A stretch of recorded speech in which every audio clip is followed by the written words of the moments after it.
In this video, we will talk about how to get an IUL policy. In order to get an IUL policy, you first need to make sure to look for the provider that you're looking for. For this, I'll just choose Capital for Life, and in order to do this, just click onto this Get a Code option. Now in here, it should be able to show us this, and in here, just wait for this and just answer some few questions. So if you have at least $300,000 to invest, can tell them your goals and deliver a tailored IUL code within 24 hours. Input right here your first name, your last name, your email, as well as your country of residence, and click on this Get My Personalized IUL Code. Now, you just need to wait for 24 hours for them to reach back to you.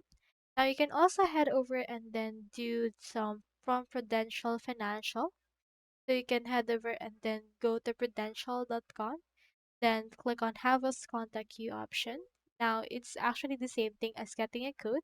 So just input right here your information, address line, and options right here for your IUL.